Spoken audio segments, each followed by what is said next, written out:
what this is about is listening to the concerns of Ontarians who are tired of the scandals and the waste, tired of a government that can't seem to get results, watching a government that makes all kinds of promises but simply can't deliver, and giving them a choice, an opportunity to make a choice. All right, tonight's top story, the upcoming election in Ontario. NDP leader Andrea Horwath speaking today in Brampton, Ontario, saying voters have a choice. Well, one of the options for voters to choose from joins me now from Toronto, PC leader Tim Hudak. Tim, you can hear Andrea Horwath definitely pitching to left-wing Liberal voters and saying you can't trust Wynne, you can't trust the people around her.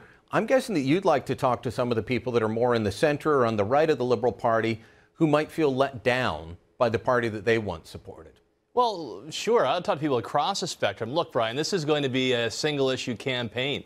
It's all about who actually has a plan to see more jobs in our province. I've got that plan. It's a million jobs plan, affordable energy, lower taxes, less debt, and I'm excited to put it before voters these next 38 days. But hold on. Kathleen Wynne has a jobs plan, $2.5 million to keep jobs in Ontario. $120 million went to OpenText, $220 million went to Cisco. What's wrong with that? It doesn't work. Look, why did it all of a sudden become, Brian, that we have to bribe businesses to stay in Ontario? I mean, shouldn't it be the other way around when they're trying to beat down the door to set up shop here? That's what my plan will do. It'll mean you'll actually have among the lowest taxes in North America on jobs. That's a red carpet to invest. It'll mean that actually fair and low taxes for all businesses, because under the Liberal plan, and let's not get confused here, the NDP likes that Liberal budget. Under their plan, it's the well-connected. It's who hired the best lobbyist. I want to see a fair and level playing field for all business to succeed and to create jobs again. All right, so we've got Kathleen Wynne and Andrea Horwath calling for more. They both support the idea of this extra payroll tax. What specifically lower taxes are you going to be looking at? Because there has been a reduction in the corporate tax rate in Ontario at the behest of Jim Flaherty. I guess it's going back up now, but what would you be doing? You're right. The federal government did their role. They lowered business taxes across the province, but in the recent budgets, the Liberals put up the Ontario tax. We are now among the highest tax jurisdictions in North America. We have among the highest hydro rates, in fact, the highest for industry. So you ask me what's going to have the biggest bang for the buck when it comes to job creation? I see that as the business tax rate. I mean, one thing I learned when I did my master's degree in economics, you tax something, you get less of it. You lower taxes, you get more. And if my goal is for economic growth and job creation, I'll lower the taxes on businesses in our province. All right, train more skilled workers. You know, you and I are from a similar part of Ontario. I'm from Hamilton, you're from Fort Erie. That region down the Niagara Peninsula used to be filled with industrial jobs. A lot of those, not all, but a lot of them are gone now. Are they coming back? Are you going to attract industry, or are you looking to train people to do different jobs? Are you looking to take guys that used to work at the GM plant in St. Catharines and put them in doing IT support for, I don't know, Cisco that just got $220 million tax dollars? Look, I'll just go back on the Cisco. Honest to goodness, this is one of the biggest, wealthiest corporations in Canada. They just gave big dividends to their shareholders, taxing all the small and medium-sized businesses to give them a handout. And that's like taking food vouchers to Rosedale. It doesn't work, and it runs against our values as Ontarians for a fair shot. Let me get back to your question on industry. Thanks for bringing up Fort Erie. I mean, that's where I was raised, the north end of Fort Erie. And I think back, Brian, when I was a kid, you know, most of the moms and dads of my friends, they worked at the plant. They worked in industry. It was the backbone of our middle class. Are you asking me, can I bring back the exact same jobs, the exact same places? No. We're never going to compete these days on making the cheap stuff. We're not going to make, you know, knockoff T-shirts or toys at the dollar store. But on the high end, high-valued manufacturing goods, durable, the Canadian name is of value. I believe that advanced manufacturing can get people back on the payroll and good middle-class jobs.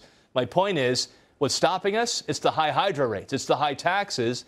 And it's a government that spends your tax dollars like they think it's their tax dollars. I can't believe that in a region that, you know, right next to Niagara Falls, you know, the water's just pouring over, often running through the generators without turning them at all, because we've got to let that water go so that we can get solar power going. This is a region that should have cheap and abundant hydroelectricity to run industry, and they're paying through the nose, and that, you're right, is driving away jobs. You got it, and you're right. I mean, you come from the same neck of the woods as I do. Energy was always a strength for our province, and combined with great skill and know-how, it made us the manufacturing heartland of North America. I appreciate it. I saw that you put up our 5-point plan on the Million Jobs Plan, and a big part of that is replacing these extraordinary and very, very generous subsidies for wind and solar projects. A lot of these projects putting neighbor against neighbor in small town Ontario. So end that program and replace with hydro that's focused on what it'll do to grow the economy and create jobs. Reliable, affordable hydro, not this expensive social program it's become. All right, so I've been saying we've got to fire wind. I think that is the #1 job for Ontario voters on June 12th. I think you've made the pitch that the reason Ontario voters should hire you is the Million Jobs Plan. Less than a minute to go. Give me another point. Why should voters trust you to do the job that Kathleen Wynne has reversed the job that Kathleen Wynne's been doing because she's been chasing away jobs? What other reason should voters pick you? Well, we talked about the Million Jobs Plan. I mean, I focus like a laser on the compelling issue, and that's jobs in the economy. And this comes about from talking to people across the province on what's actually going to work. Here's #2. We'll actually carry out on that plan. We'll actually make good on what we say. Big difference between me and the other 2 leaders. I've got a plan for jobs, and second, I'm going to hold my cabinet accountable. If they get in this kind of scandal like we've seen, they'll be out of cabinet. And if they don't keep their promises, like balancing the budget, reducing the red tape burden, I'm going to dock their pay, and mine as premier as well. I think it's important that we actually put the politicians' money, in reality, taxpayers' money, where their mouths are. That'll make a huge difference. Do I have a pledge here from Tim Hudak that if you guys have some big scandal, everyone isn't going to say, well, I wasn't at the cabinet table when that decision to move the power plants for $1 billion was made? If you're responsible for these scandals, you're out of cabinet. All it has to happen, too, is once, Brian, because then everybody else, they pull up their socks. But if you look the other way, you get what you get with the other guys. It keeps happening over and over again. All right. Tim Hudak, we will continue to follow you on the campaign trail. Talk soon. Thanks for the time.